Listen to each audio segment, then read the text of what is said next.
सांत के नरवाना नागरिक अस्पताल में कर्मचारियों की बड़ी लापरवाही का बड़ा मामला सामने आया है।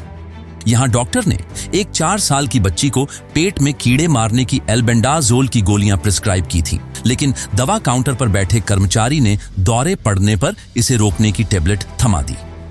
दवा लेते ही बच्ची बेहोश हो गई। बच्चे के परिवार के लोगों ने गलत दवाई देने वाले स्वास्थ्य कर्मी के खिलाफ कार्रवाई की मांग की है।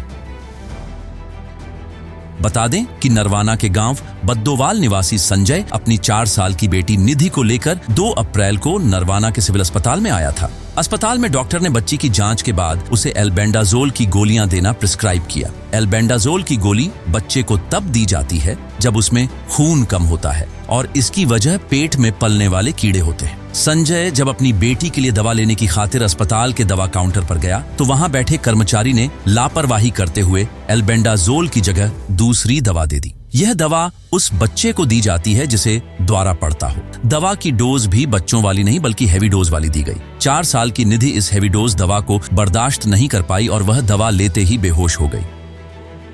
2 दिन से निधि को होश नहीं आया है। निधि को जींद के सिविल अस्पताल में उपचार के लिए दाखिल करवाया गया। अब बच्ची की तबीयत में सुधार होने लगा है। पिता संजय ने कहा कि नरवाना सिविल अस्पताल के संबंधित कर्मचारी ने डॉक्टर द्वारा लिखी गई दवा को ठीक से पढ़े बिना ही एल्बेंडाजोल की जगह दूसरी दवा दे दी। इस दवा को खाते ही बच्ची बेहोश हो गई। वहीं बता दें कि जींद समेत जिले के दूसरे सरकारी अस्पतालों में दवा काउंटर फार्मेसी कर रहे इंटर्न के हवाले ज्यादा रहते हैं। इस कारण कई बार डॉक्टर द्वारा लिखी गई दवा की जगह दूसरी दवा दे दी जाती है। इस बारे में deputy civil surgeon doctor Paleram Kataria ने कहा कि मामला उनके संज्ञान में नहीं है। मामले का पता लगाया जाएगा और जो भी उचित कार्रवाई बनेगी वह की जाएगी। मेरा नाम संजय है और मैं नरवाना दबलैंड गांव से बिलोंग करता हूँ। मेरी ना गुड़िया को आँख की थोड़ी सी प्रॉब्लम थी, उनको दिखाने के लिए नरवाना सिविल में गए थे। मम्मी गई थी मेरी, मैं नहीं गया था। तो डॉक्टर साहब ने दवाई लिखी थी, शायद उन्होंने लिखी थी एल्बेंडाजोल वाली पेट की दवाई, पेट के कीड़ों के लिए होती है। लेकिन जो मेडिकल स्टाफ है जो दवाई सर्व करता है उन्होंने जानबूझ के दी है या गलती से दी है वो तो हमें पता नहीं, लेकिन उन्होंने दे दी गलत दवाई जो बच्चे को दौरे में दी जाती है। उसको खाने 400 mg की वैसे दे दी और उन्होंने बोला कि पूरी गोली एक बार में देनी है। तो घर वालों ने पता नहीं कैसे दिमाग लगाया, उन्होंने हाफ दी 2 बार में। ये भी थोड़ी बच्चे तरह की मेरे लिए। तो इसे खाने से बच्चे को मतलब नशा हो गया और चक्कर वक्कर आने लगे, उल्टी लगी। इससे डॉक्टर साहब को दवाई दिखाई भी, दवाई गलत दे रखी है। वहाँ पे जितना भी स्टाफ था डॉक्टर का, उन्होंने सभी ने बोला कि ये दवाई गलत है, ये नहीं देनी थी। और उनको देने के बाद अगर एक दवाई और दे दी, एक टैबलेट और खा लेती तो बच्ची कोमा में जा सकती थी सर। तो ये आपने इसकी शिकायत अधिकारियों से की है? जी सर, मैंने उधर एक बार बोला डॉक्टर साहब को, जो बड़े अधिकारी थे वहाँ पर, कि इसकी कार्रवाई करवाओ सर। आज मेरे बच्चे के साथ ऐसा हुआ है, कल में किसी और बच्चे के साथ हो सकता है सर।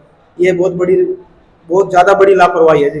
ये इसकी बच्चे की जान पे बनाई और मैं मेंटली जितना टॉर्चर हुआ हूँ 2 दिन से, तो बिल्कुल पूछो ही मत। घर वाले सारे परेशान, इसकी मम्मा रो के परेशान है, वो आगे प्रेग्नेंट है, वो भी परेशान है, उनको स्ट्रेस ले रखे हैं, वो भी मार वहाँ भी दवाइयाँ चल रही है। अब तक तो सर मैं किसी से मिला नहीं हूँ और आपके माध्यम से मैं कहना चाहता हूँ कि उनके ऊपर कार्रवाई होनी चाहिए जिन्होंने इन्होंने गलत दवाई दी मेरी मम्मा को बच्चे को। और मैं चाहता हूँ कि आइंदा ऐसा बच्चे किसी और के साथ ना हो। मैं भगवान का शुक्रिया अदा करता हूँ कि मेरी बच्ची बच गई। मेरा नाम संजय है सर, मैं दबलैंड से। देखिए ये मामला मेरे संज्ञान में आया है और आज ही SMO नरवाना से रिपोर्ट मांगी गई है। और क्योंकि बच्चा मुझे पता चला है कि यह नागरिक अस्पताल में है लेकिन बच्चा अभी स्वस्थ है, तो वहाँ से भी जो उसका डॉक्टर इलाज कर रहा है उससे भी डिटेल रिपोर्ट मांगी गई है। वैसे मैंने अपने स्तर पर पता किया है, बच्चा स्वस्थ है और उसकी फैमिली के जो मेंबर हैं वो आज उसको डिस्चार्ज करवाने की भी रिक्वेस्ट कर रहे हैं। विभागीय कार्रवाई इसकी जांच पड़ताल बिठा दी है हमने, जांच करके और जो भी दोषी होगा उसके खिलाफ सख्त कार्रवाई की जाएगी। Doctor Paleram Kataria, deputy civil surgeon जी।